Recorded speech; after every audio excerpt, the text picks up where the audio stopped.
Hello, everybody. This is Mischievous Heathen along with Turtle 2080. This is Heretical Weekends number 33. And I wish I can. The topic was a lot lighter than what it is, but we're going to talk about the Orlando shooting that happened this morning and a couple of other things. This happened just this morning, and it's really bumming me out, actually. Sorry. The Orlando shooting. Well, let's just dive right into it. Let's stop fucking around. So I woke up this morning with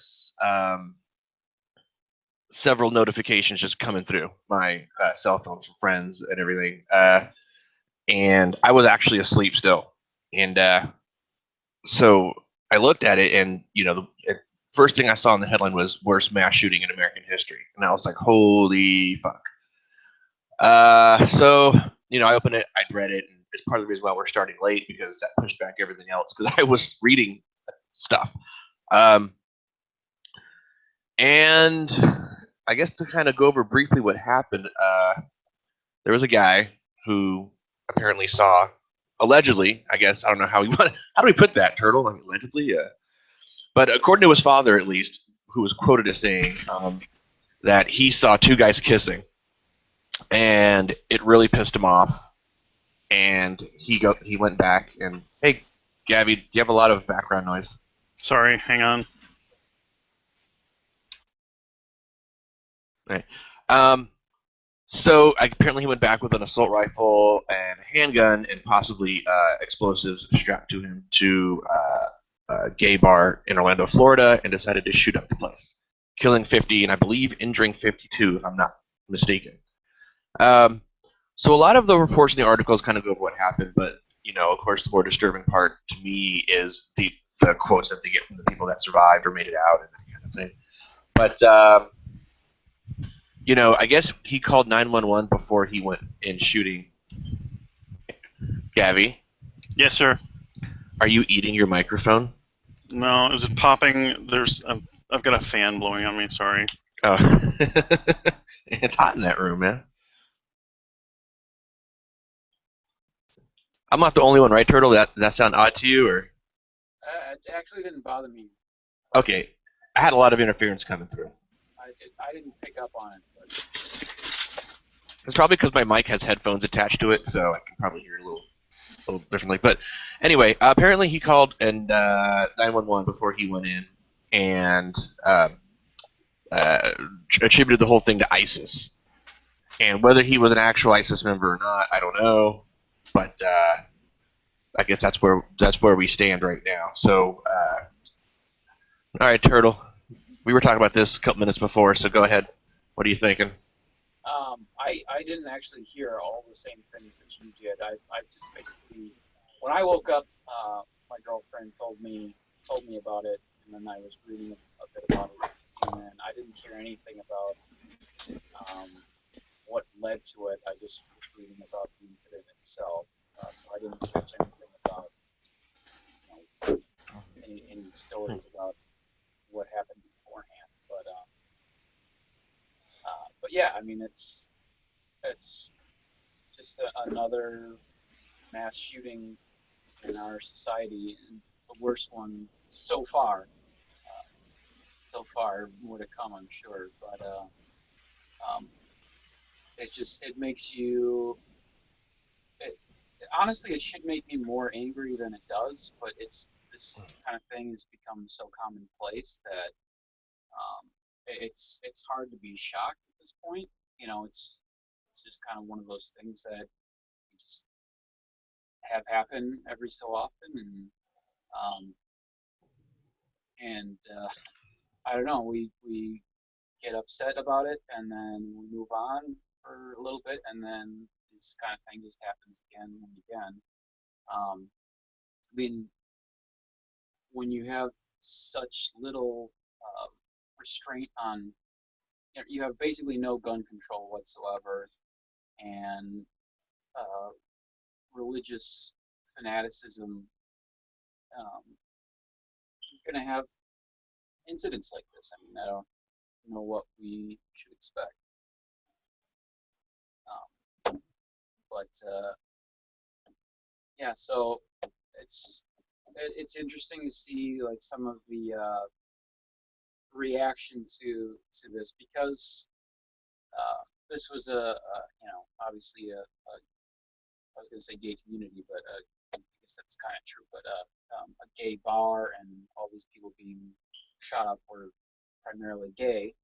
Um, it'll be interesting to see the reaction by the Christian community, and we have a little bit of discussion about that coming up. I guess we'll hold off on that. Something to do with Texas lieutenant governor and the tweet that he put out, but I guess we'll hold off on that for now. Yeah, your mic sounds a little odd. My mic does? Yeah, it sounds a little hollow, like Gabby was right. He posted in the side chat. It sounds like it's not plugged in all the way or something, or it's not close enough to your mouth. Is that any better? No. It sounds like you're not. It sounds like you're using like a built-in mic on your laptop versus like a headset mic or something. Using the same one I always do, but okay. You guys take it away. Give me a minute. I'll talk about it. Hey, Gabby, what's up? Good afternoon, or morning, or evening. Afternoon. I got a headset and mic now, so I sound a lot clearer. I hear. Uh-huh. You sound impressed. So, what do you think? What's going on in your head right now? Regarding the incident, the shooting. Yeah. It's just so dumb. I'm so tired of this, and it's so unnecessary. Like, there are things that we could do to make this much more rare, but we won't do it. And I mean, I don't know. I think security at places like this where there are large groups of people gathered, that's one thing that could help mitigate these kinds of incidences. But I think the biggest thing, and the thing that freaks people out the most, is stricter gun laws. I don't understand the fascination with guns that we have here in the States. It's how many kids have to be shot each week before we realize we're dumbasses and it's time to do something about it. You look, there are other countries with populations where the per capita incidences of mass shootings are drastically lower. We are in the United States. Our statistics are comparable with third world countries and countries that are, have no civil governments. Why is that?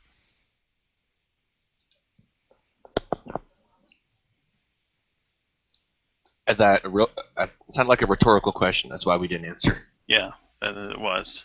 Okay. Well, you had an awkward pause. I didn't want to, didn't know if I was supposed to say something there. Yeah. If I may jump in here, because as I guess the host of the room, I suppose I share I try to have a certain demeanor, but this is one of those things where you get shock, sadness, and then anger, and I'm very quickly dipping my foot into the anger phase. For several reasons. One, they already caught a guy in Los Angeles that had assault rifles and stuff to make pipe bombs with, and he said he was gonna meet a friend over at the Pride Parade in Santa Monica, California. And they arrested him.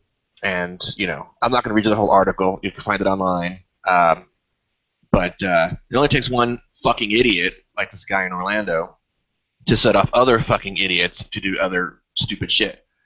And now it bothers me because there's an LA Pride parade, right? And there's an Orange County Pride parade, and I am very, very, very, very close to the OC Pride. In fact, I can walk there, and I do. You know, every year. I mean, if I said it took 30 seconds to get there, I would be pretty close, right? So now I got to worry about even walking my dog that morning or that afternoon because these idiots are out there with guns and they don't like gay people. I mean, and I don't even know. There isn't really any history from the article that I've been reading about this guy, other than his dad speaking out and saying, our heart goes out to, what I mean, that kind of thing. And we had nothing to do with his decision, and we pray for everybody, and but I don't know where you guys live, or whoa, how is there multiple GABA guys in here? Sometimes I do that. And, Interesting. Do I sound any better now? Gabby, Not really. why is there two pictures of you Hey, in the room? hey. Some questions are better left not asked. Okay. I'm so confused right now. Turtle, I don't think your mic sounds much better. Keelan, can you up my volume on the? Yeah, that might be the solution.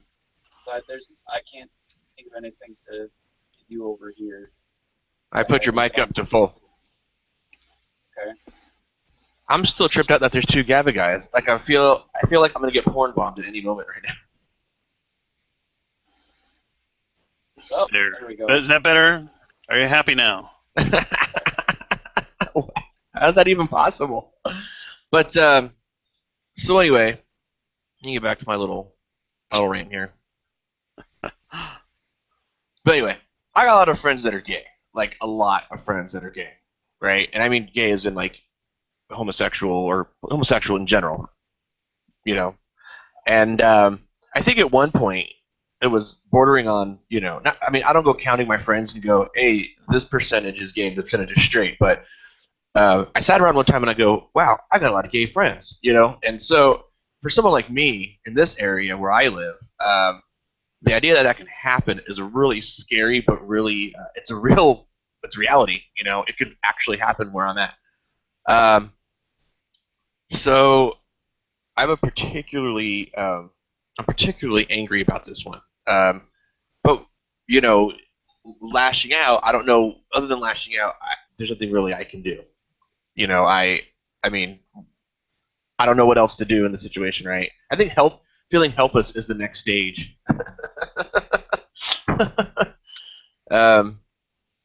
So if you stay long enough in the room, there are several other stories that we got regarding religious violence and that kind of thing. But you want to talk about Turtle, you want to talk about the article you found about the Texas lieutenant governor? Yeah. So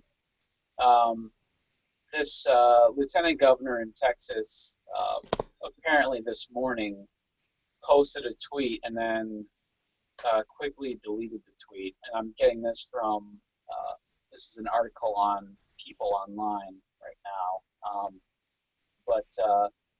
So this Lieutenant Governor Dan Patrick posted this tweet, and I'll read it here. It says, "Do not be deceived. God cannot be mocked. A man reaps what he sows." And that's a Bible quote that he posted a couple hours after the shooting. And then he, let's see here, took it down before noon. And then a spokesman for Patrick released this statement saying, "Regarding this morning's scripture posting on social media, be assured that the post was not done in response to last night's tragedy.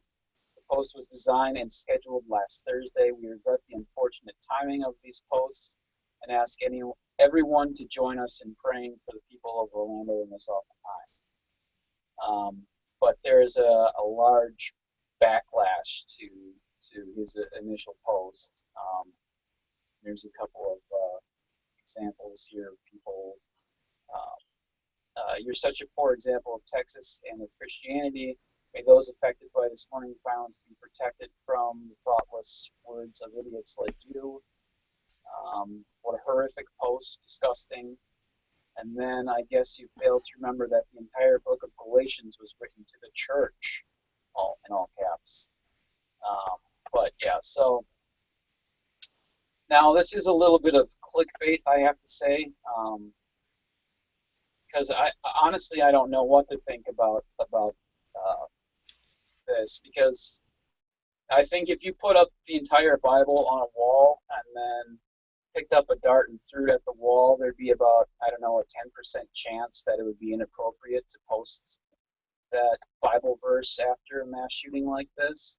So I do think it is possible to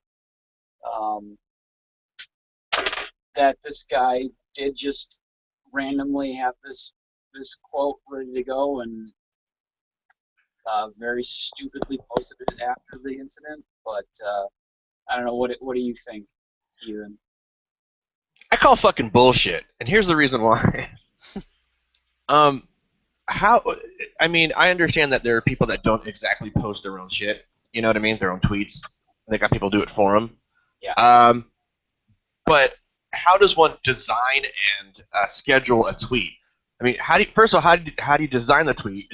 It's a straight scripture from the fucking Bible, right? So I mean, what's there to design, first of all, and secondly, why is it on a schedule? I mean, if you just want to, tweet Bible verses, great, yippee skippy. But I mean, it's such bullshit. I mean, it's ridiculous. I think what I think is, this is just my straight personal speculation. I think he may have heard something happened. He posted something, and then when he realized how serious it was, or more than likely how serious someone told him it was, they removed the tweet. That's what I think.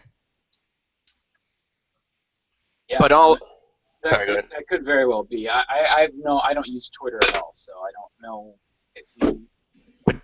But you're famous, almost. I think you're confusing me with a different. Oh, okay. I mean, all in all, this is the reason why this is so, irritating to me is, we do our thing here on the show. There's a debate community here on the show, and, every once in a while we'll run across some fucking crazy people or whatever. But it's like a contained sort of crazy, right, in our universe, I don't really think any of the idiots that are on here are going to go out and shoot people. Well, all right, maybe a couple, but well, yeah, there's a couple that I'm actually scared for. Like Armored Christian is that guy creeps me the fuck out. But anyway, Johnny KZJ. Oh yeah, he just makes sound effects. Yeah.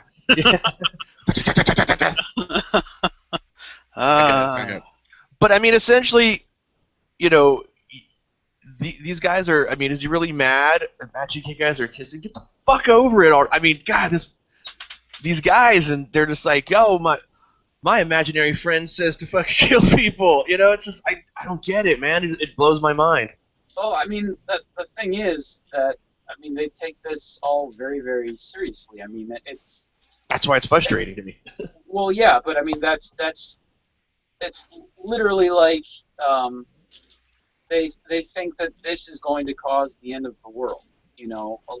That they see the apocalypse coming, and these are all signs of it. And they're trying to protect the world essentially from all of these evil forces.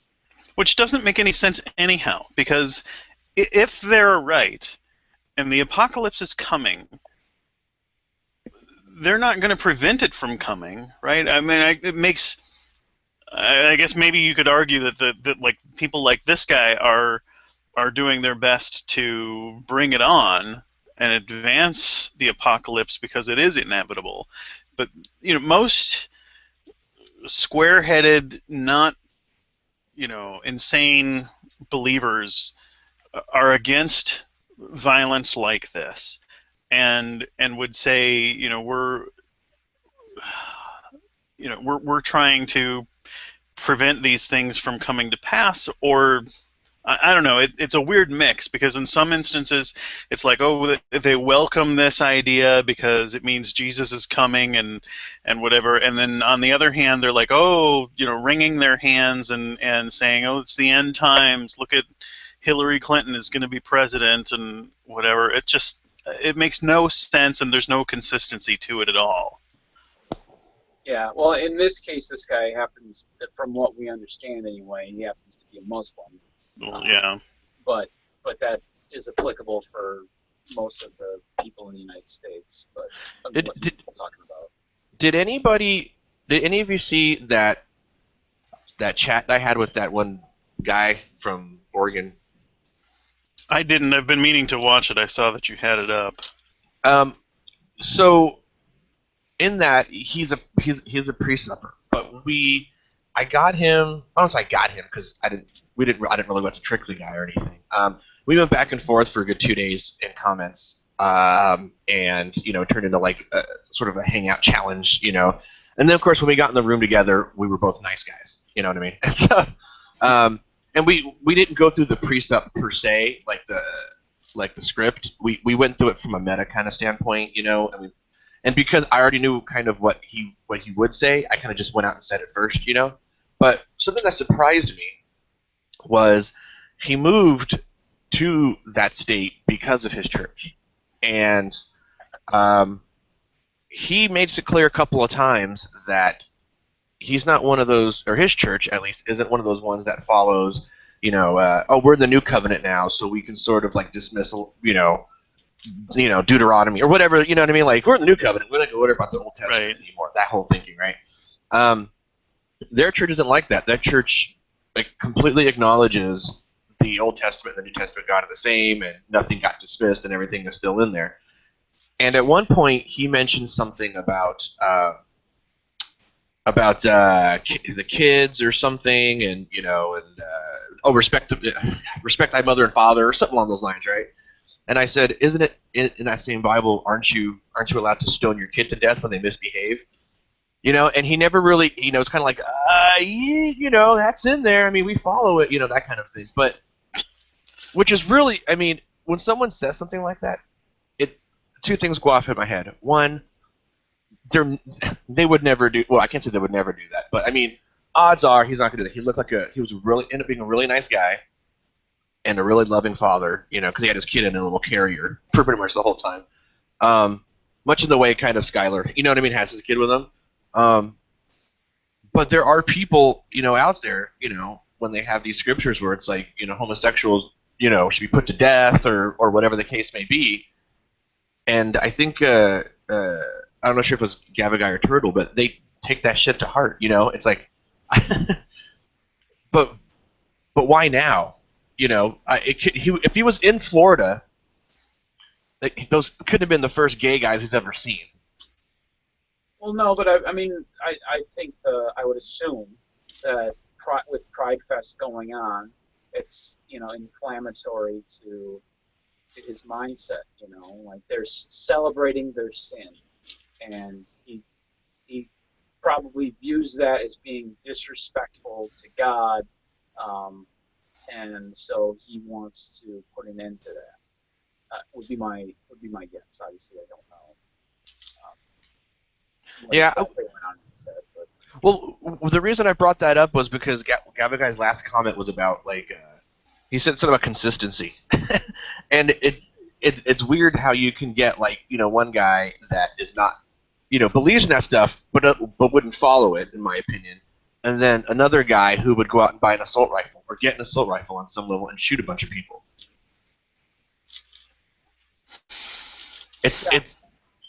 I mean, I think it has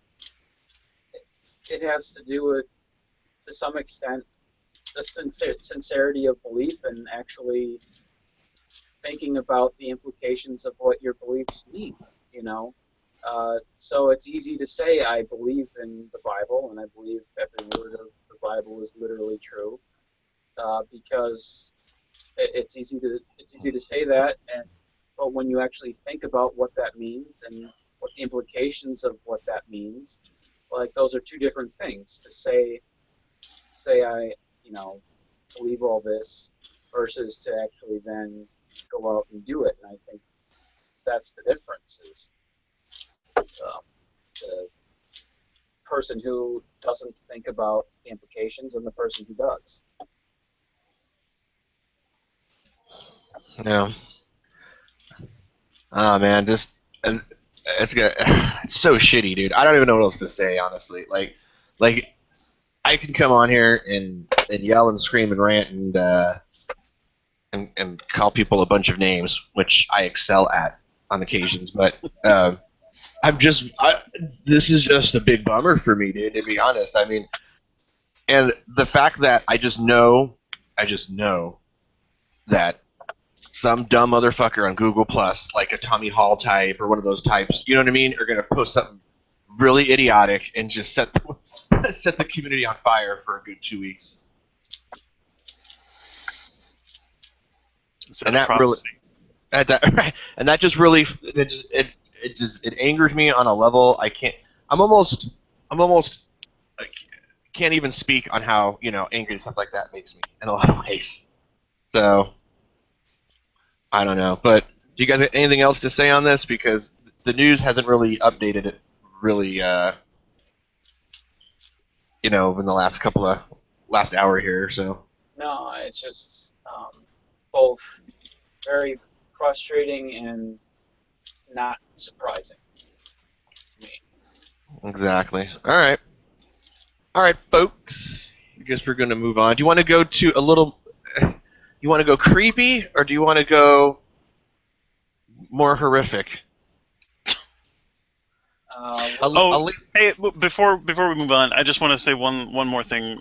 If for anybody that's interested, Seth Andrews, the Thinking Atheist, his podcast from this last week, had a short story. He featured a short story related to a group of people taking the Old Testament literally. It's almost like a post-apocalyptic community, but it's a really well-written story, I thought, and really interested, and it kind of focuses on the laws from Deuteronomy related to if a bride is found not to have been a virgin, and there's evidence that, or no evidence of her virginity on the wedding night, or the whatever, that she should be stoned to death because she's kind of played the harlot in her father's house. And so this community of people takes that passage literally in that bit of the law, and I think it's a well-written thing, and kind of sheds light on some of these really horrific passages from the Bible that get glossed over a lot of times. Yeah, you know what? And it's funny. I don't even know if they get glossed over, but I mean, it's just like I said, a lot of people, at least here on the West Coast, do the whole, new covenant thing, or they do the, I don't even follow the Bible. I just follow what Jesus said. Right. They don't even, they just distance themselves from those things, and then they create, unbeknownst to them, I guess, in a way, create their own sort of morality or belief system. Yeah. But somehow have to sort of tether it to Christianity because that's kind of what they know, or what they view at least as right or true. Yeah, but the problem with that is unless you believe that your God changes and morphs, or that justice changes and shifts in time, either that was immoral and unjust back then, and what they did was wrong, and what it said in the law was wrong, or it's still just and moral today. I understand. Yeah, I point that out. I mean, all the time. you just can't have it two ways. Right. So. Well, remember how we did that show on the left? Was it regressive left or progressive left? I don't remember. Regressive. Okay, so I don't know how it is out there. I'm sure people are really defensive about their beliefs and stuff, but especially here on the West Coast. I mean, I think I've mentioned I live in California before in the LA area, and one of the things that they do out here is you don't at some level you're not even allowed to like if you bring up anything you're almost not oppressing people, but you know what I mean, like you even asking questions like that, it's like you know no, that's just the We don't their talk their about that. yeah their beliefs are insular in a way. You know, basically it's California, so you can believe in any kooky shit you want, and it's not to be questioned. I'm serious. Whether it's like spirituality or homeopathy or Christianity or you know, there's a really big yoga. I mean, I don't gotta tell you right that spirituality is a big deal here in the LA area, and it honestly is. It's like No, I know. I was just thinking when I was out there and I went to like the strip, uh, to see the stars and whatever. It happened to be at the same time that like that the week following David Bowie's death, and there were people like just gathered around the star. They had brought weird gifts like a bird and a pint of milk, and I mean it just was really weird, and it smelled really funny in the vicinity of that that area. There was recreational substances being used, I think, yeah. Well, as part of the observance of his passing and whatever. I don't know. yeah. Well, I think I told this. I may have told this story before, but so my ex-girlfriend and I went to this place in LA, and it was supposed to be like a live like a live music event kind of thing, but it's not a venue. It's like somebody's house where they all live, and we walk in there, and the first thing you smell is BO, like fucking everywhere. Like it's just BO, and they have to light like these little sage thingies, and they walk around because that's what eliminates like the BO smell, right?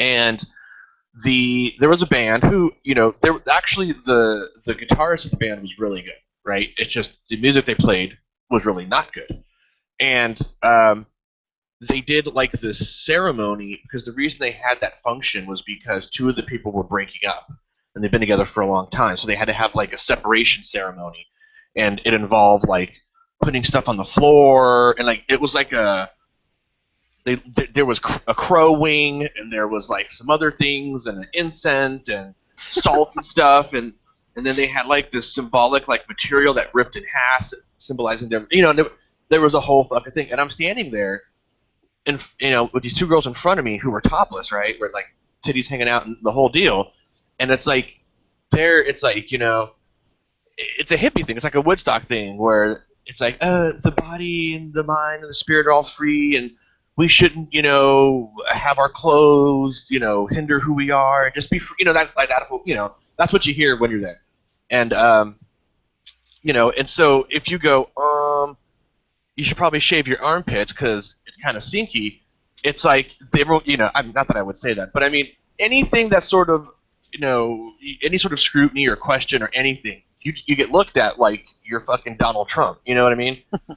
So I could imagine, and it's on a larger scale with religion and stuff. It's like you'll have people come out here and you see memes about it all the time on Google Plus, where you'll go, wow, dude, like that guy said some, if he's a Muslim or whatever, and he says some really bad shit, on one hand they'll yell at you for being an Islamophobia or Islamophobic, and then at the same time, they get, when something like this happens, they get stuck between a rock and a hard place. But he's a fanatic, and you can't judge everybody. It's like I don't know. It's real different out here. I mean, Gav, you got a taste of it, right? You said Yeah. So. You can't really speak up, and you can't really speak out, and you can't really speak down, and it's like, and then if you do, you better have a parade over it because that's the only really way, or it's the only really way to be heard.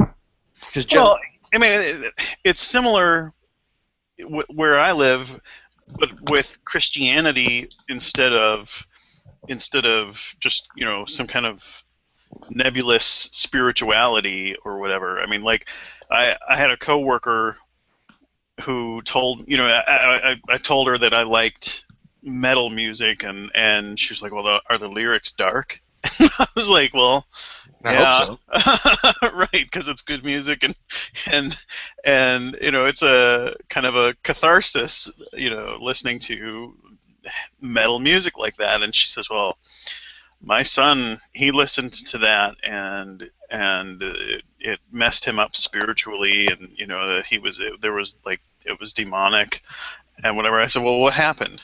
And she said, well, he started seeing things that weren't there.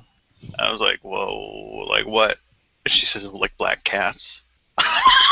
Whoa. I said, I, Done I and done. I asked, I said, well, how did that work? He heard the music, and then he saw black cats, and that's the devil's, that's his play. It's cause and effect, Gabagai. Cause and effect. in her world, correlation means causation, buddy. Well, and whatever. But it's the same kind of thing, and just my bringing that up, or challenging that in a, between coworkers, I probably could get in trouble with our HR department, just shedding any kind of skepticism about that. Right. I don't know that that's the case, but I worry, Right. Like I was at one point. There's only one point that it actually worked in my favor because, and that wasn't because I was in the right. Well, I was, but it's because my boss was, he was basically a frat boy with a fucking necktie. Um, I used to work at a bar, and when I used to card people at the door, and I used to have these white contacts, and because back in the day, because you're an asshole kid, you're just fucking whatever, and I was getting irritated for whatever reason. I was getting irritated, but I was drawing pentagrams on the palms of my hands or the backs of my hands. I don't know why, and then just to fuck with people. But there are people that would literally not let me card them or not let me stamp the top of their hand to get it into the club because I had pentagrams on my hands. And they would recoil their hands. It's not a lot of people, but they'd go, "Oh my god, that's the devil," whatever, blah blah blah blah. And oh, I think I knew what it was actually. So way back in the day, the pentagram meant something different. It was in a game I was playing, but the pentagram symbol was a symbol for werewolves or something weird like that. And my friends and I all played this game, so I had it on my hand to fuck with them and other people. But anyway, so the hostesses that were up front, they were all like, 19, 20, and girls or whatever. And my boss came up and he goes, "Hey, dude, you're gonna have to wash those off." And I was like, "Why?" And he goes, "Well, because it's offensive to some people." And I turn to the hostess and I go, "Well, the cross on her neck is offensive to me. Make her take it off then." And he goes, "Okay." And he goes, "Hey, take your necklace off." And I was like, "Oh shit, never mind. I was just kidding, dude. No big deal. How is it, she was some sort of a friend of mine, but I didn't want to I didn't really care that much. I just wanted to see what he would say. And he fucking called my bluff, and I was like, ah, damn it. But it would have been cool to have someone take their cross off because it offended me. I would have liked that. That would probably not happen by Gabagai or by. No. Yeah, you would lose that fight. Yeah. But it surprised me when I was talking to this Oregon guy to get back on him real quick, kind of like Gabby was saying, or Turtle. There's people that take this stuff really seriously, but then there's some people that say they do, but I don't know to what extent, right? Like, when you see when you talk to the guy, he was a military guy. He's significantly younger than me. Toward the end, Gabby, if you're going to listen to it, toward the end, he talks about something really personal.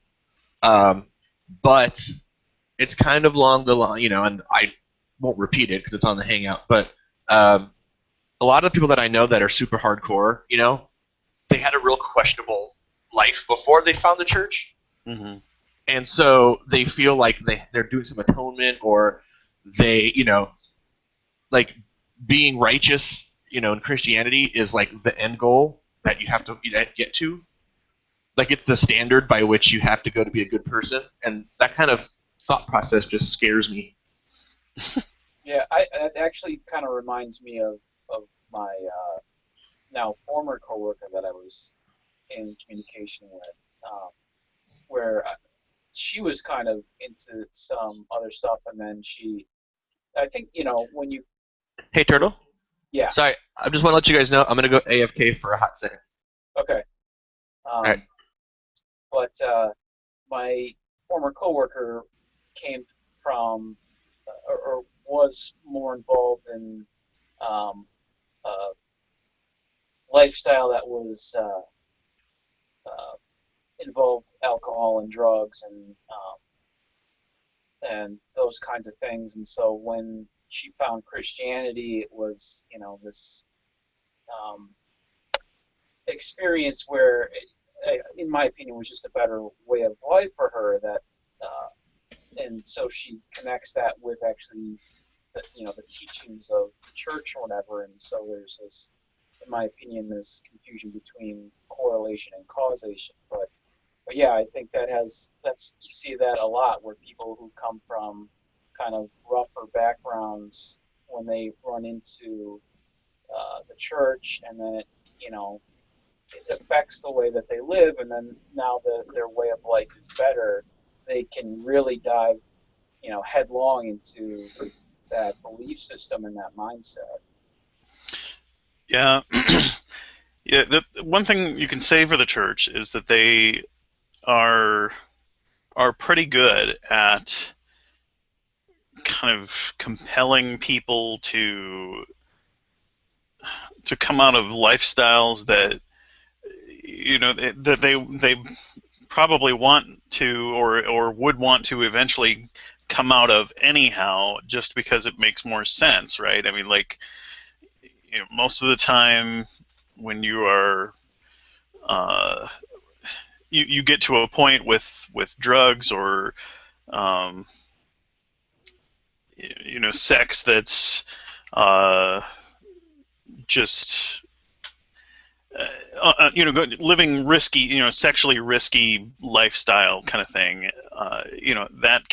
That can come back and bite you, and you living a more ordered lifestyle with some level of moderation and control is, for most people, something that's going to be more rewarding in the long run. And yeah, for whatever reason, some people just find it hard to get there. And religion can provide them some boost, almost like the magic feather from Dumbo. Absolutely, yeah. I think there's also, depending on the church, and I think I could be wrong, but I feel like there are some churches that are better at snagging those kinds of people than others. I think the more Sure. kind of charismatic, emotional appeal types of churches are better at getting those kinds of people to come into the fold, because a lot of the problem, or a big part of the problem that people have is kind of the emotional roller coaster of living certain lifestyles, and being very sexually active or on drugs has emotional can weigh you down emotionally over time and can wear on you, and then going into a church that is very charismatic and is especially pushing kind of like the love angle and Jesus, can be a very can almost fill in that hole that you might feel from the lifestyle that you've been living. So, like, and again, I could be wrong, but I feel like those kinds of more charismatic churches are going to be better than maybe some of the more just kind of by the rules. I'm thinking more like along the lines of like a Catholic church or something like that. Right.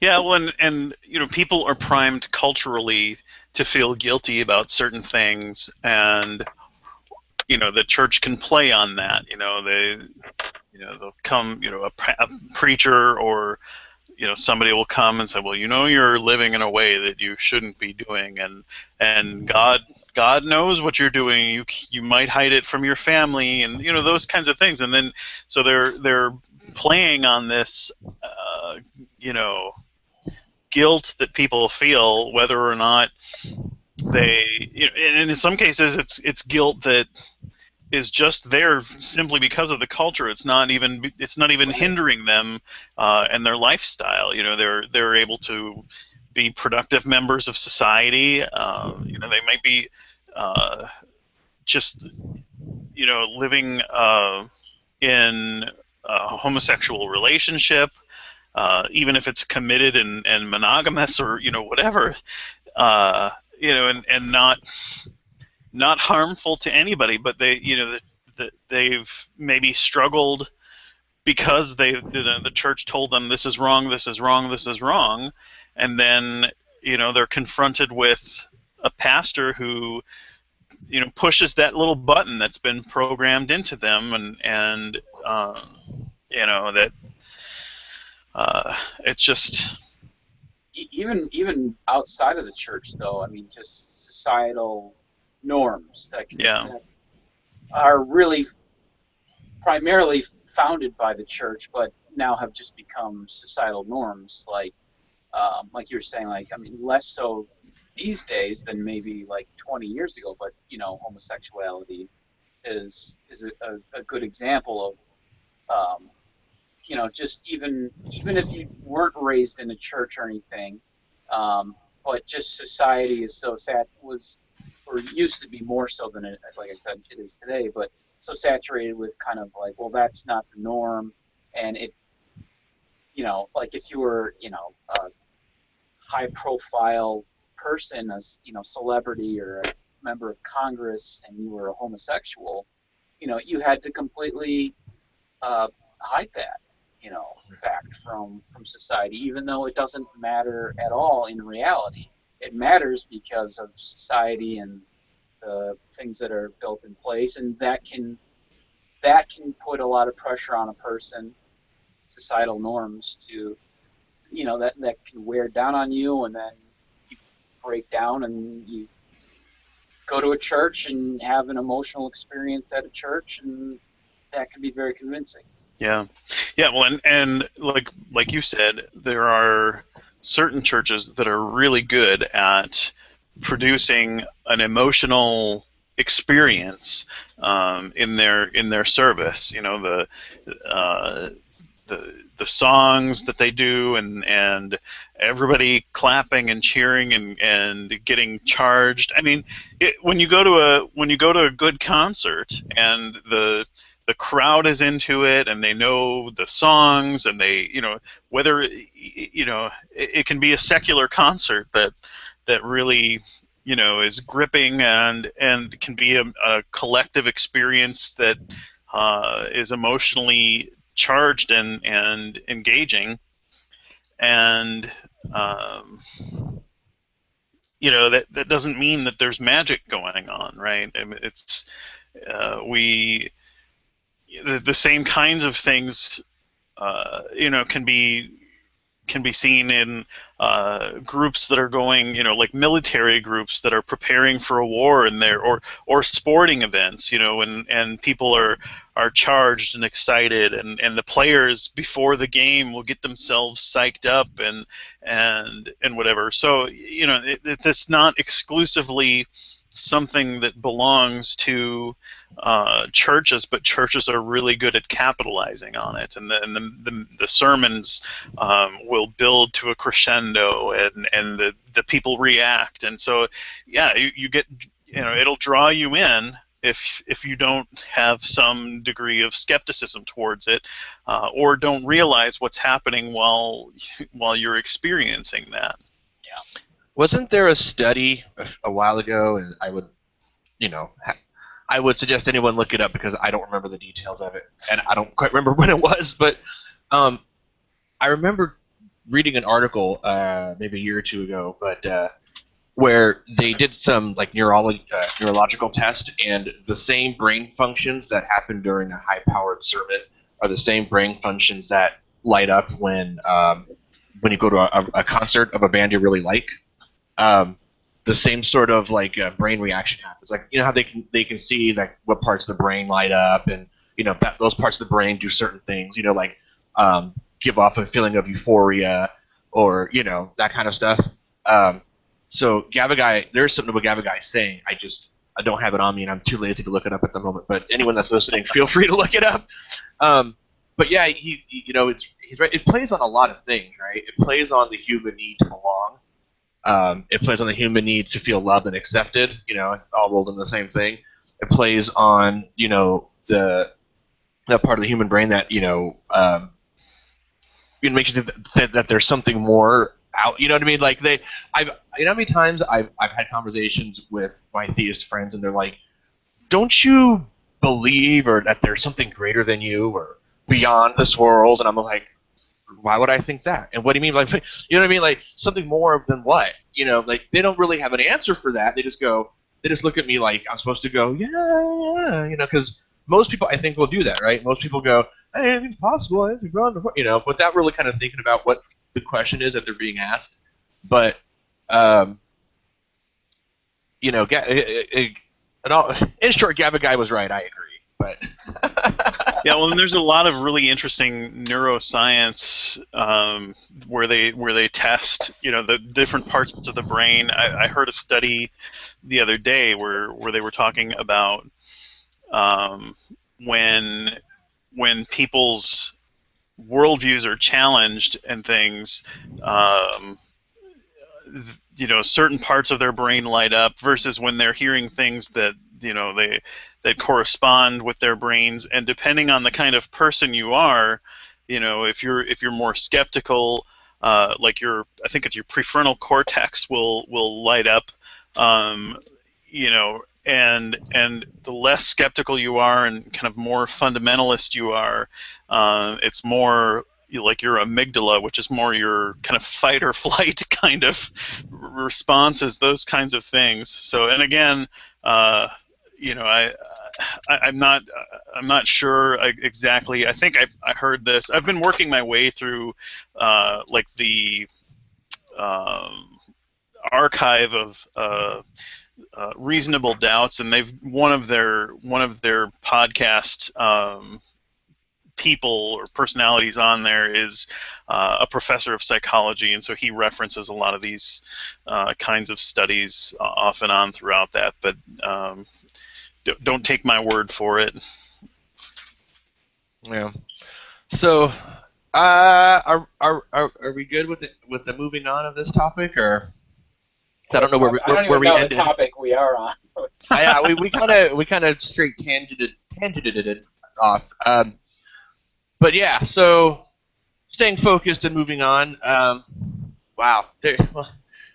So this is kind of interesting. There's an article from the BBC News. Let me see here if I can do this without being retarded. Hey. Yeah. So this guy, he I guess I'm not sure. I read this article really quickly, I must admit, but he's kind of like a James Randi kind of dude. But there was this article. Have you guys seen this? Yeah, I was looking at that. So there was water dripping from like the toes of like this Jesus statue, and he was challenged to. Can you guys hear me? Yes. Okay. He was challenged to find the source because it was a miracle, and him and his buddy traced the source back to a leak in the wall, and it ended up being bad plumbing from a toilet. People were actually drinking the drips of the water because it was a miracle, and this and that. And you want to know what's funny about this story? Aside from the fact that people were drinking toilet drips, right? And it wasn't even like like the septic tank water. It was like the backflow, so it was like sewage. I mean, but this story was actually, I read it and I was like, holy shit, I've heard this before. So somebody told me a little bit ago that miracles happen, and for example, there's a water dripping from a Jesus statue. She didn't know where, but she said, you can't explain why that happened. And I'm just like, you're right, 'cause I don't know what the fuck you're talking about. But you know what I mean? Well, can you be a little more vague? But she was convinced that miracles happen for this reason. And of course, I brought up that story from a few years ago with the bugs on the tree, and the tree was dripping water, and it was like bug poop. You guys remember that story? No. Yes. Okay, so she used this as a case. Actually, I'm like, I'm almost positive this is the same one, but and I think he talked to some. He's claiming the Catholic Church sent some thugs to come, let me see. Makes deliberate malicious speech insulting to the religion, punished with 3 years in prison. I don't want to bore you guys with the whole fucking thing, but if there's a portion on here where he said he felt like the Catholic Church sent guys to come and they were like thugs, basically. Yeah, he says he presented his case in a febrile live television debate with representatives of Catholic lobby groups. While outside the studio, a threatening crowd bearing sticks had gathered. He claims they were hired thugs.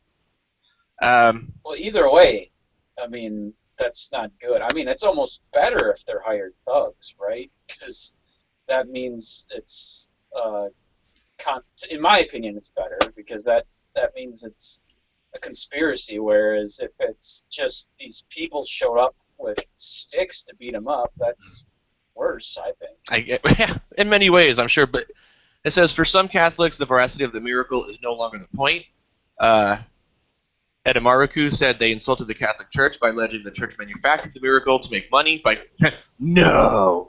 claiming the Church was anti-science and even casting doubt over the miracle that ensured Mother Teresa's sainthood. In the following weeks, 3 police stations in Mumbai took up blasphemy cases filed against him by Catholic groups under the notorious Section 295A of India's colonial penal code.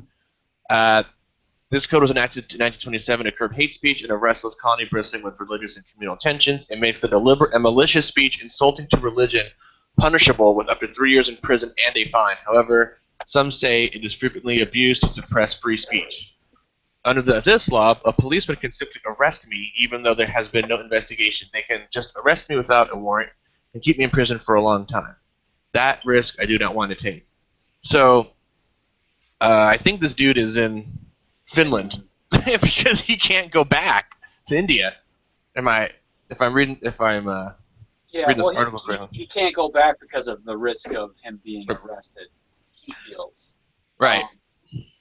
What I found surprising about that article is it talks about how earlier he because he's part of a rationalist group in India. And he and his group have debunked several different Hindu, like shaman and spiritual magicians who are pretending to be the real deal. And what I thought was interesting is that it sounded like there was very little backlash to that. But when he goes to this Catholic church in India,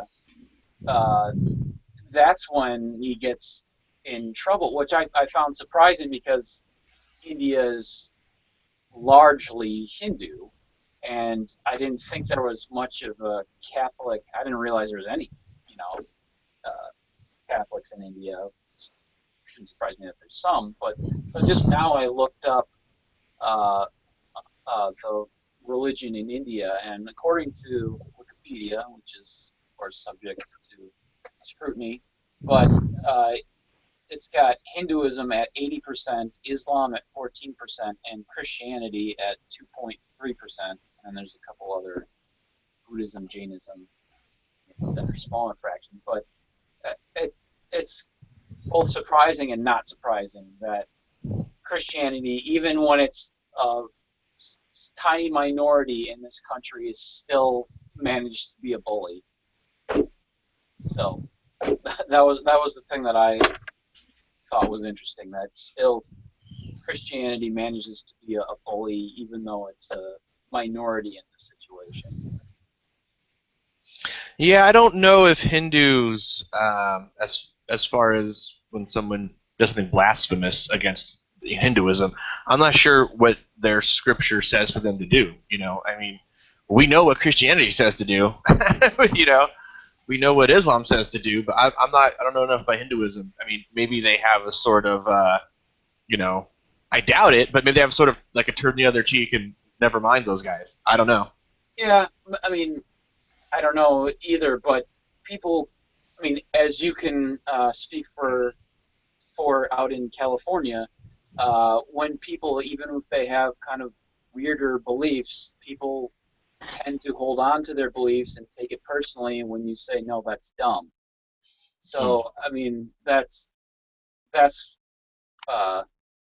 what I would assume people would. I would still assume people would be upset. If I'm going to see this street healer, every other week, and I've been doing that for, 4 years, and then some guy shows up and says, no, this guy's a fraud, I'm probably going to be, my first reaction is going to be that, not me, but I think a lot of non-skeptical people, their first reaction is going to be that this guy who's saying my guy's a fraud, he's an asshole. But Well, this guy, as I'm kind of perusing the article, says he became renowned for the materialization of watches of holy ash, exposing them as mere sleight of hand. So, I mean, he said 1990s, this guy visited hundreds of villages replicating the apparently fabulous feats of some self-proclaimed holy men, become renowned for the materialization of watches of holy ash, exposing them as mere sleight of hand.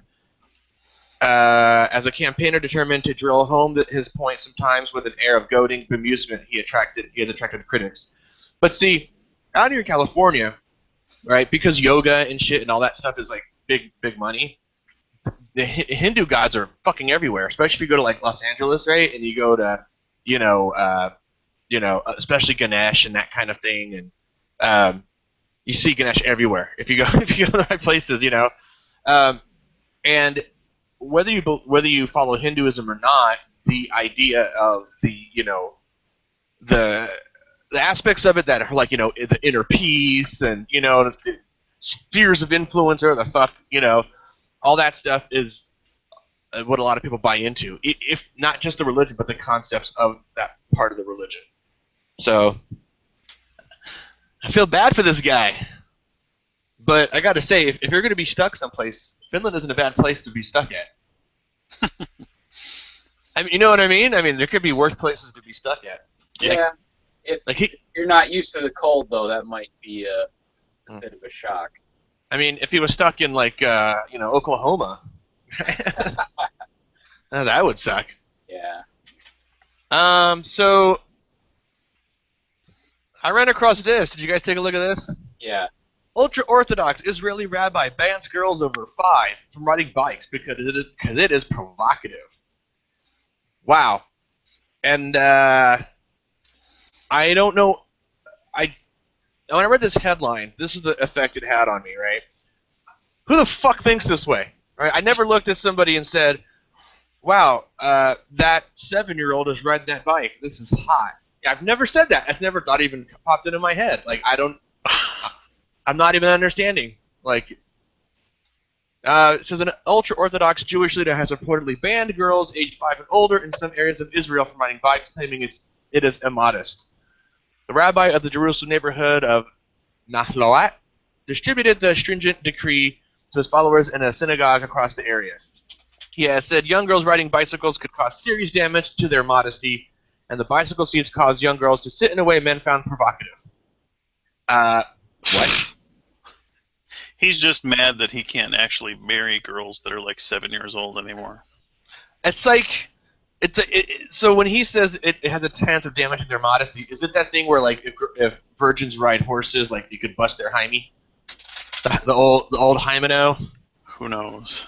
I mean, but how is riding a bike provocative in the least? Banana seat. But but even then, it's like, how do you look at that and go, this could be turning some people on here? When you don't have real porn. Yeah, don't they have like? But still, if I didn't have my ever growing catalog of internet porn, like, I still wouldn't go, hey, there's no porn. That 10-year-old's really hot on that BMX. Like, I would never think that. Like, my mind doesn't go there, you know? Well, when I read it, I didn't take it as like, oh, men.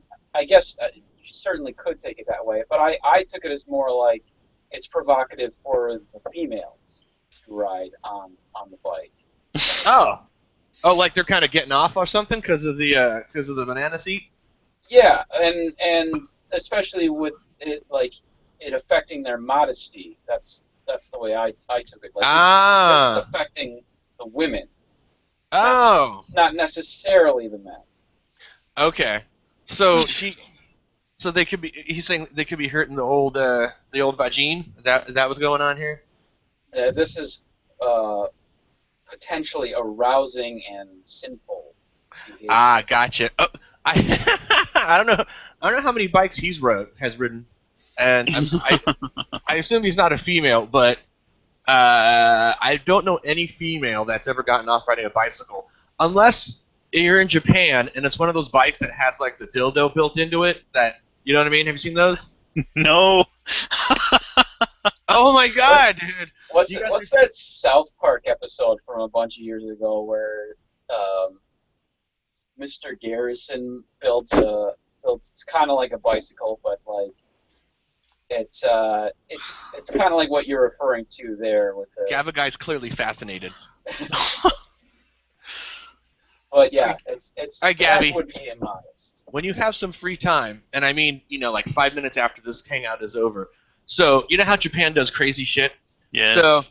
So what they did was they designed this bicycle, and in the seat there's a hole, right? And there's this dildo, and whenever the girl pedaling makes the dildo go up and down, and so they got to sit on the bike, and as they're pedaling, it's like doing its thing, and it's another way of like, making girls do stuff in public, but you can't see it because they're wearing like skirts or something, and so they're driving around and like, oh, and they're like making all these noises and stuff. Like you know how sometimes when in like Asian porn, you know how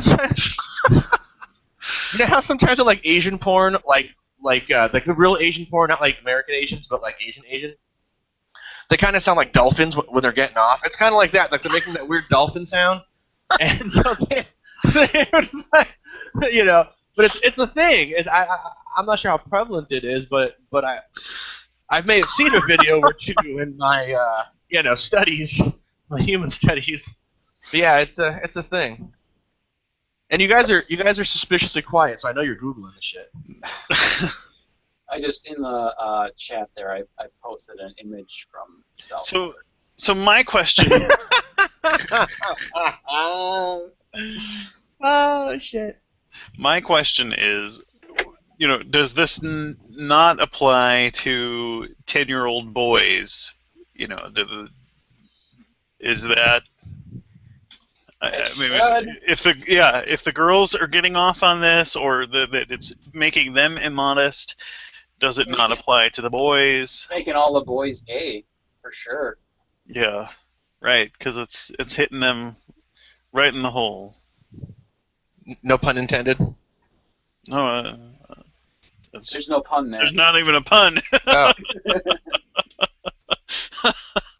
I want to know like the rules on YouTube, because I want to screen share just the bike itself, but like, am I allowed to do that for research purposes? Sure. So here's what it kind of so the pedals sort of power the up and down motion, and it does its thing as they're riding the bike. See what I'm saying? So do you ride this around town, or is this like an exercise bike that stays in your... No, the idea is that you get chicks to ride it around town, so they're getting off in public. It's like that public sex kind of stuff. Clearly it's fun, because the name says motor fun, so it's clearly fun. Nope. Wait. Hey, let me get that. Hey. Yeah. Damn you, Google Images. But yeah. Gotta remember to unshare before you. Yes. Great. Now I got to go in and find this thing and like block it out for like a second.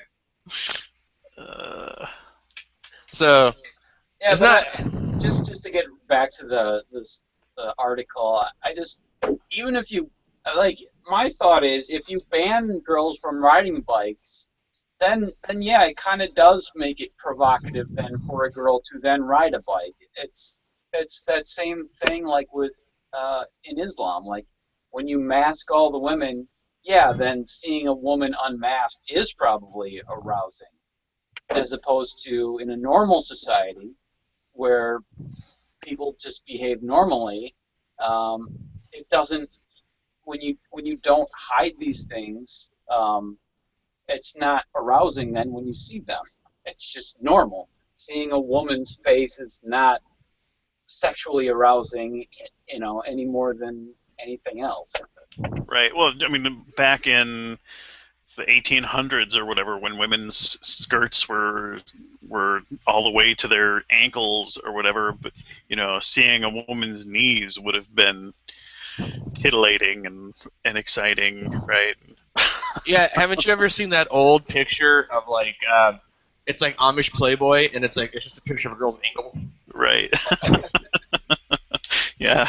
There's a Simpsons episode where Is that what they have they've got this, I don't even know. Oh, I know what it was. It was like a spoof of Huckleberry Finn or something like that, and they had this kind of ride that was it was rustic, and people went over the waterfall or whatever, and and they had a photo thing, and it would shoot the people's pictures as they're going down this water, just like an amusement park today or whatever, and in one of the photos you could see the woman's ankle, her skirt blew up because of the wind, and the I don't know what the guys that kind of run the ride and review the photos before they're distributed were, one of the guys said, "Oh, look, this is indecent," and hands it to the guy, and he says, "Well, I'll take care of that," or something like that,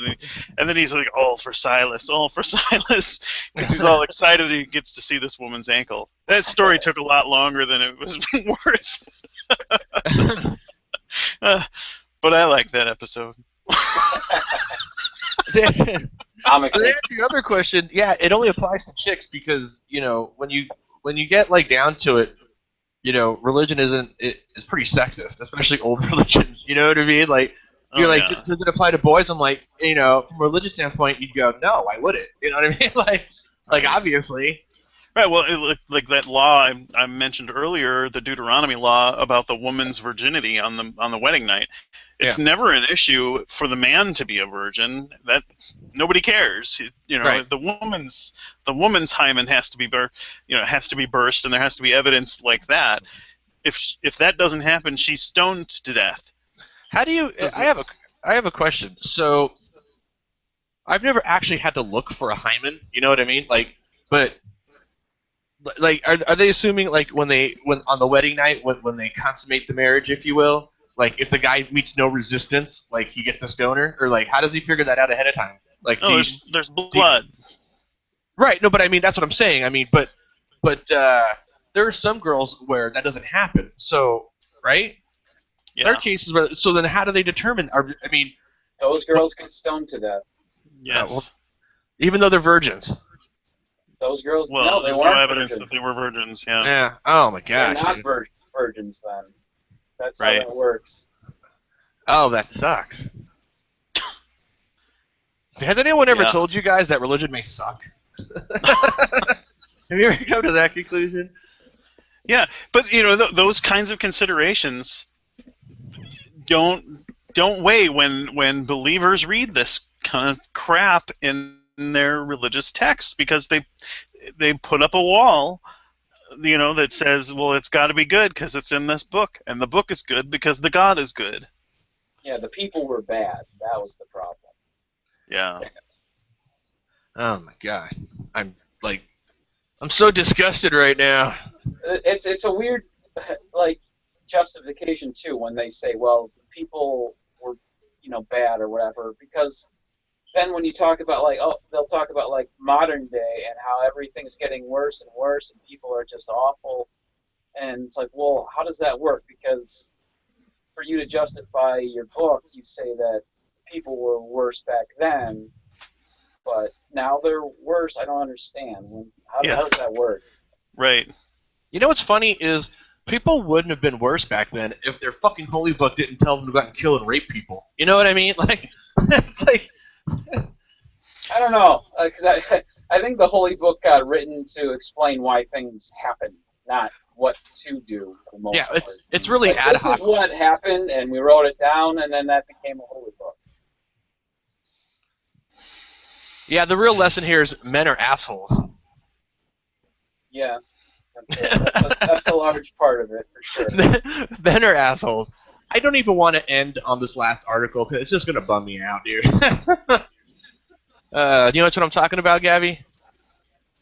No, I don't remember. Oh, I know what one. It's another Muslim-related one, right? It's this one. Yeah. The Pakistani woman that burned her daughter alive Oh, yeah, for yeah. love.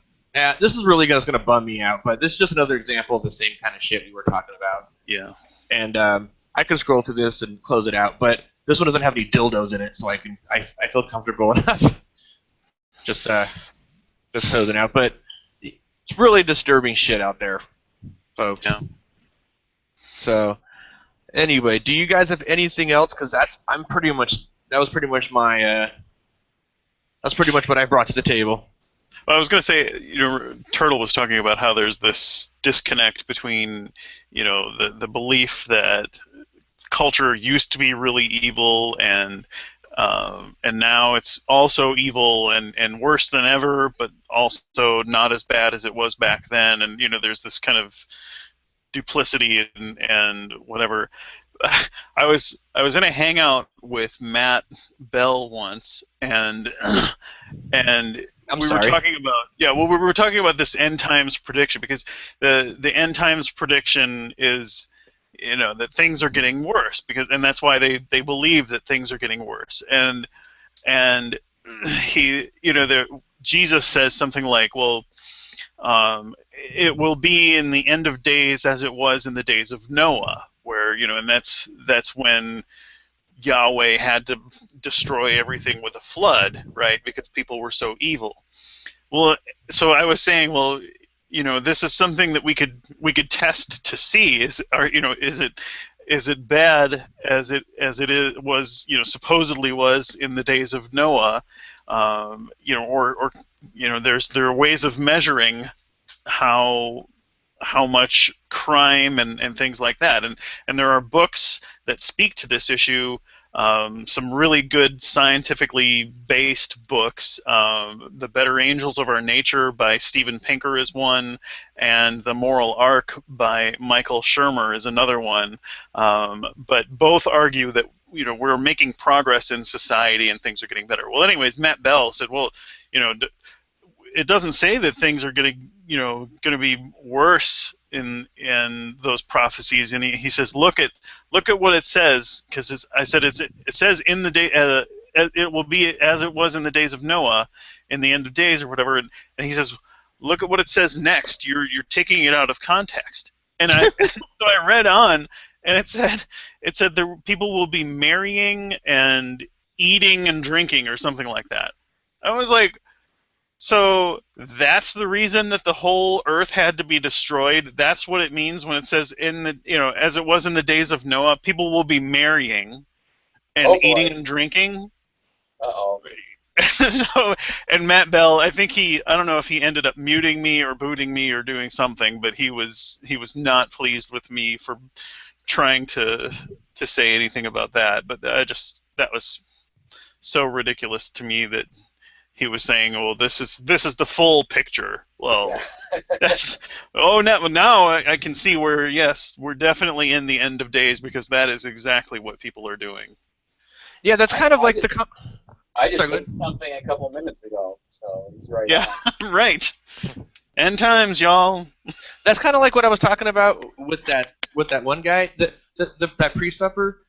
He actually saw him in a debate with another dude, and that's how I sort of he was answering questions like in the comment section or commenting on comments, replying to him, and when we're talking about the Bible, when I brought up stuff like it's like you bring up something, they'll bring up scripture or something, and then you go, yeah, but doesn't it continue on to say this, and that's when he sort of had to admit, like, yeah, we do follow that stuff too, and it's like, there's a video on YouTube, I believe, and I'd share a link, but I have no idea where it's at, and I'm too lazy to look it up.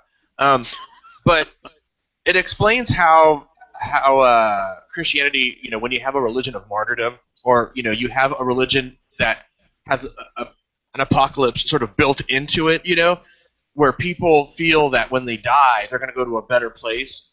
How ultimately destructive that is, to a society when you literally think after you die, you're going to go someplace better, and in many ways, it's good that you die in a certain, Right. This is the practice life. Is that what? I don't know what that. I never heard of that. Is that what it's called, or? No. Oh. This life is what are you talking about? the only importance of this life is that it gets you to the next one. Right. And that's the one that's the real one. Right. Where it really matters. Right. That stuff like that is a scary concept, But yeah. From Open's standpoint, I mean. Even beyond that, too, there's other things that have bad consequences, like just the belief in an antichrist, who is supposed to theoretically come in and then take charge, and supposed to have all kinds of prosperity at first, but then lead to, all this chaos and evil. And so anytime you have a world leader or somebody trying to become a world leader who is trying to make progress, that's high potential for Antichrist. So you saw when Obama was first running for presidency, mm-hmm. He wants to do all these progressive things, and look in the book, that's exactly what the Antichrist is going to do. Right. Yeah. Anybody who wants to fix anything is potentially an Antichrist. Right, and what it's built bad system. It's built into where playing on that whole persecution thing, right? Like persecution, martyrdom, the whole thing. It's built right into it that like people are not gonna believe you. They're gonna scoff at you. They're gonna try to instead try to harm or kill you. You know what I mean? Like the whole thing is just.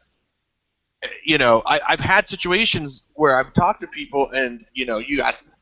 I'm a fairly reasonable guy, and Gabby, like I said, if you see that video, I'm a pretty reasonable guy when I talk to that guy.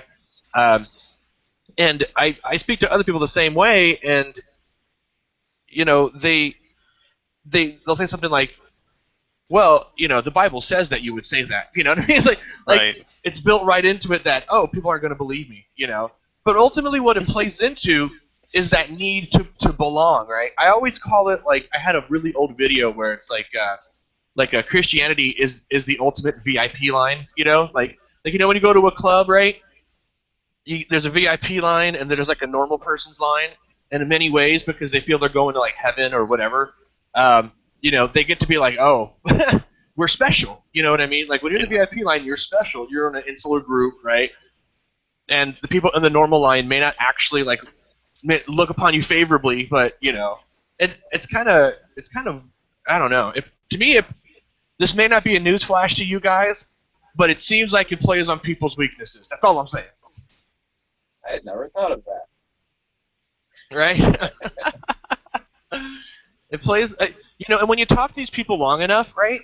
Like I said, the guy that I spoke to revealed something very personal at the very end and of the second part of our video, and I'll leave that up to you. But like I know some other people.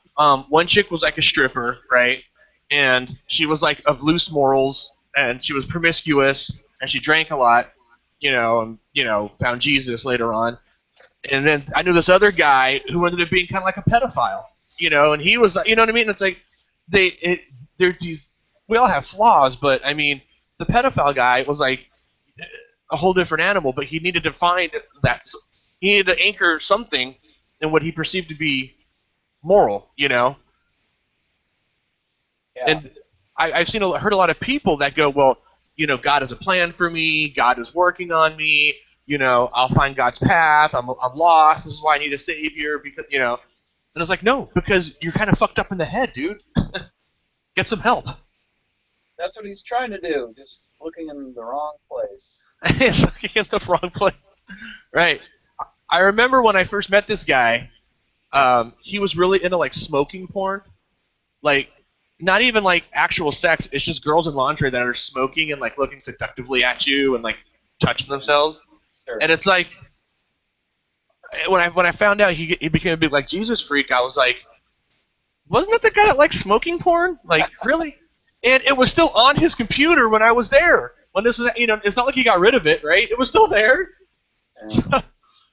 So there's, it's to me again with these people who have kind of these lifestyles, and then they go into a church and they get converted or whatever. It's still just another easy answer for them. I mean, and Right. it's a lot of times it's effective to a degree. Like a lot of times it does change their lives, at least for a while. But it is just, it's a quick fix, honestly. I mean, it's not something that's complicated or anything. You just basically fall in line with this group now. Right, but it takes the responsibility of change off their hands. When I hear something like God is going to work on me, God is going to fix me, it's like, no, motherfucker, do the work. Like, go get some help, or go talk to somebody, or this and that. It's like I have a problem when someone tries to find a solution for their issues that are not based in reality. It's not based in reality as I see it. You know what I mean? Or as we experience it, right? It's Or like the solution.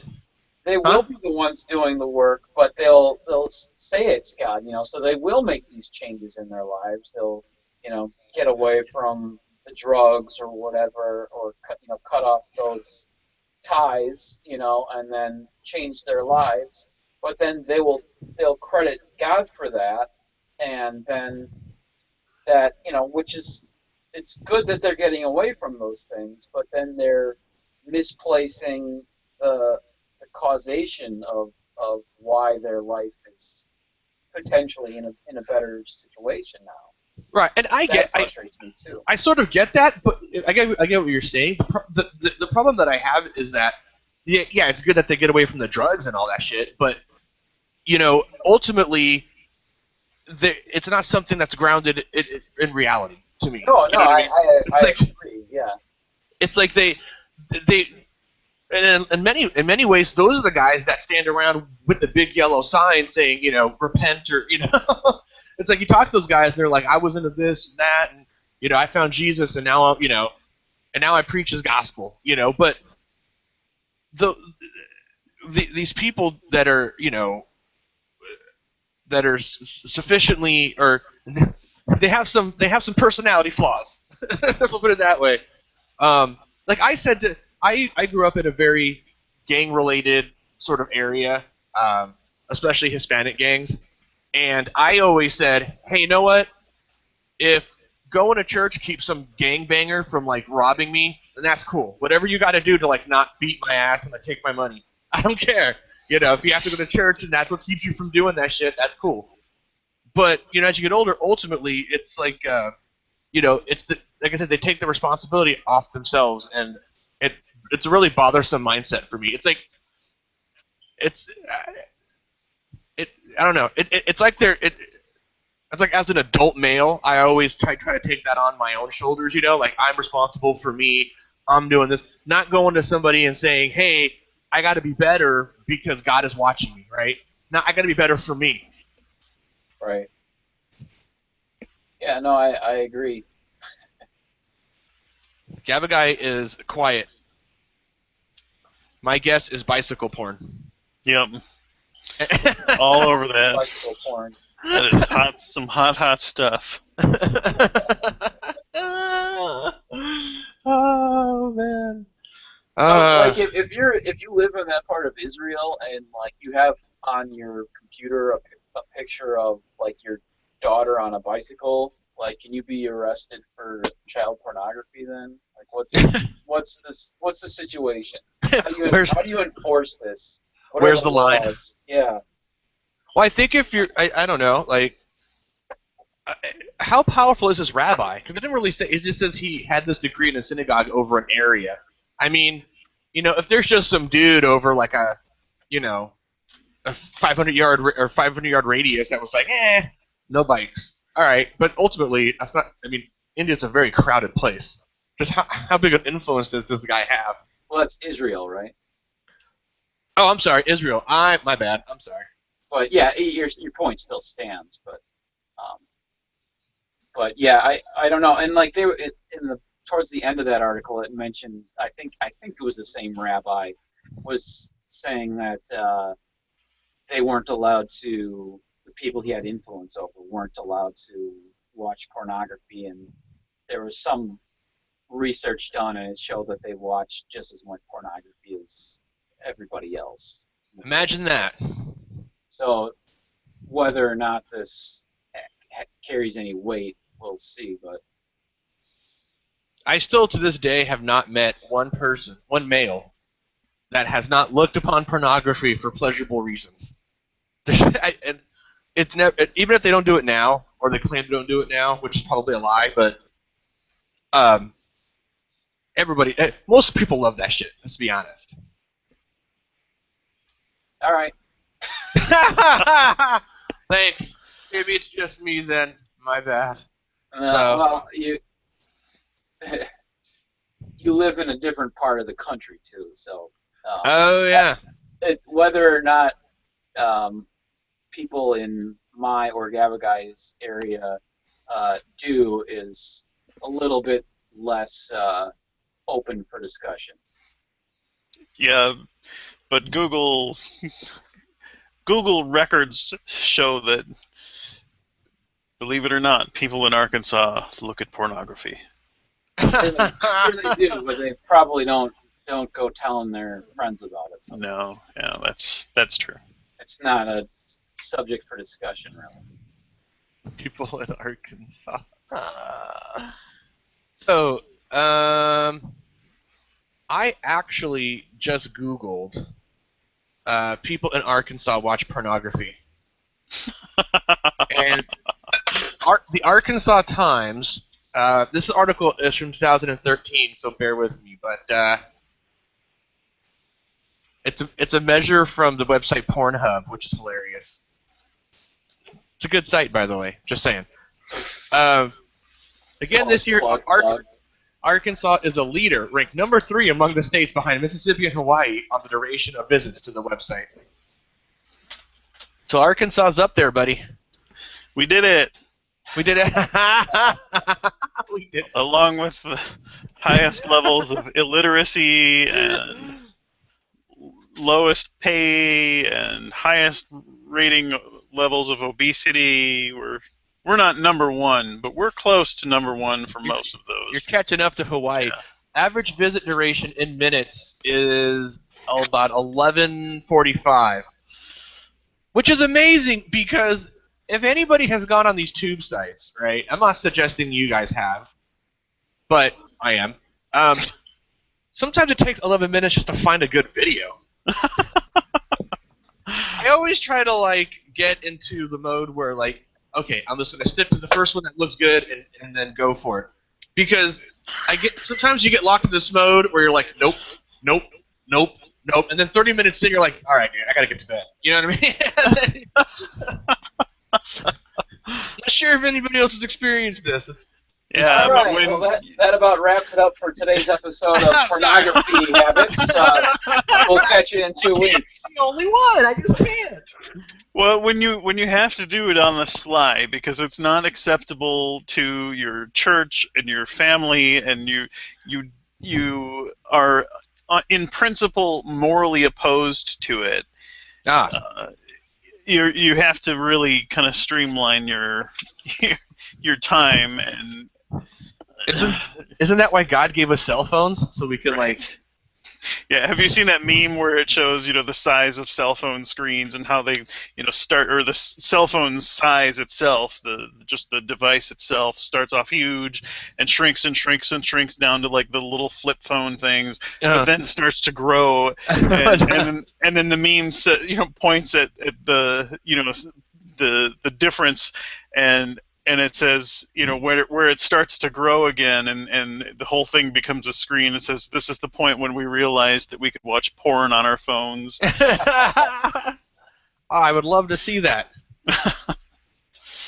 Yeah, it's funny, especially when my nephews and stuff got smartphones for the first time. I was like, uh-oh, I know where this is going.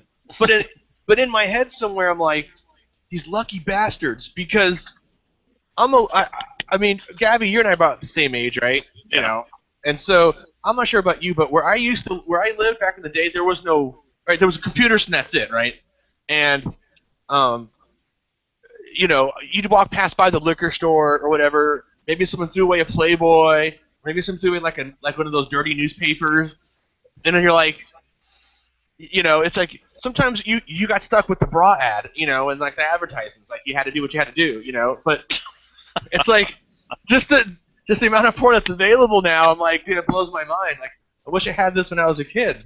Yeah. Amazing. Kids these days, they're so lucky with their porn everywhere. But anyway, all right. Well, so we've ended on a happier note. That's all right. we had a happy ending. Ugh. Next week, more perversions for Mischievous Heathen. So, they back in the day when they used to ask me, I'll leave you guys with this morsel. But they used to go back in the day in high school, right? Like masturbation was a form of like shaming, right? Like, what, you can't get laid, you gotta fucking rub one out and this and that. And I'm like, yeah, exactly, right? So, when you get older. And you make those jokes, and I'm just like, yeah, I fucking rub one out. Who doesn't, dude? And I would stop except for one thing. I'm fucking great at it, right? If I wasn't great at it, I would have stopped, dude. It was, I mean, if you know a guy that's not good at it, then let me know. But I mean, I'm fucking great. I mean, I light a candle, cook myself some dinner. I'll cuddle myself afterwards. It's great. It's awesome. Make myself feel pretty.